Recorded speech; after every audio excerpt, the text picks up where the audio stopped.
Hello বন্ধুরা, এটাই কি ভারতবর্ষ? এটাই কি স্বাধীন ভারতবর্ষ? তাহলে কোথায় গেল ওই স্বাধীন মানুষ? আমরা সবাই চুপ কেন? কিছু কথা বলুন আর দেখতে থাকুন। তো বন্ধুরা, আমরা ভারতবর্ষের যে স্বাধীন পেয়েছিলাম, এই স্বাধীন ভারতবর্ষে শুধু কি হিন্দুরাই স্বাধীন করেছিল? মুসলিমরা ছিল না? আজ বিজেপি আসার পর একের পর এক মুসলিমদের উপরে বিভিন্ন রকমের দিয়ে টর্চার করা হচ্ছে।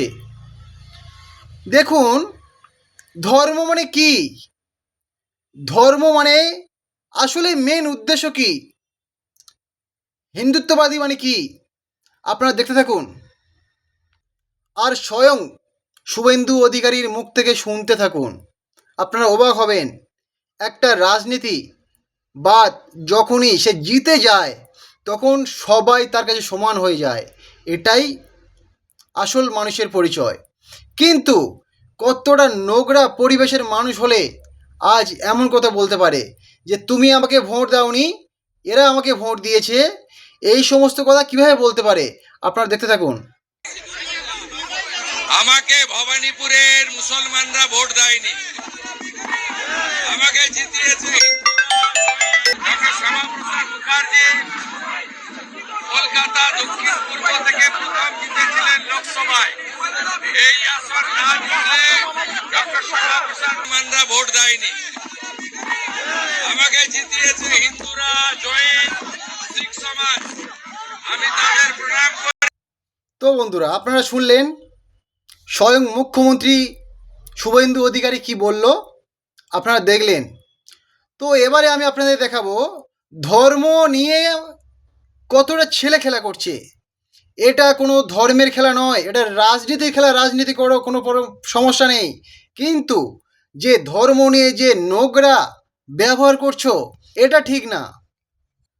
তো বন্ধুরা, আপনারা দেখতে থাকুন।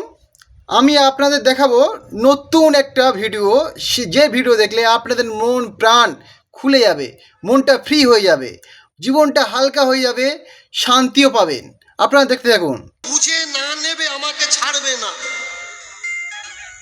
বস্তা ভর্তি করে নেবে, তা আমি বস্তা ভর্তি হবে তারপরে যাব, না হলে যাব না। প্রভাতী তারা করুক যারা প্রভাতী করার যোগ্য।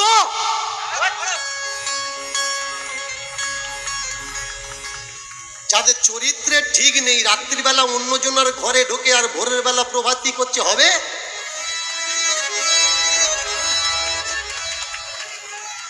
আগে বোঝা লাগবে কোনটা করা জরুরি। জীবনে স্বামীর পায়ে এক ফোঁটা তেল দেয়নি, গুরুদেবের কোমর পর্যন্ত তেল দিয়ে টিপছে, প্রভাতী হবে?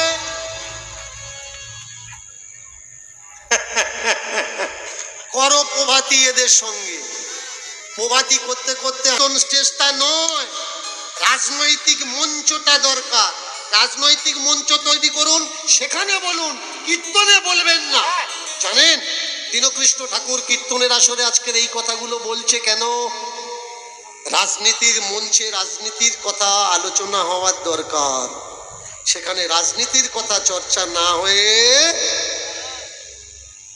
সাধুরা একজোট হয়ে দল তৈরি করছে, তিলক পাটি কাঁড়ি হচ্ছে, মালা পাটি কাঁড়ি হচ্ছে, লক্ষ্য কণ্ঠে গীতা ভাগবত পাঠ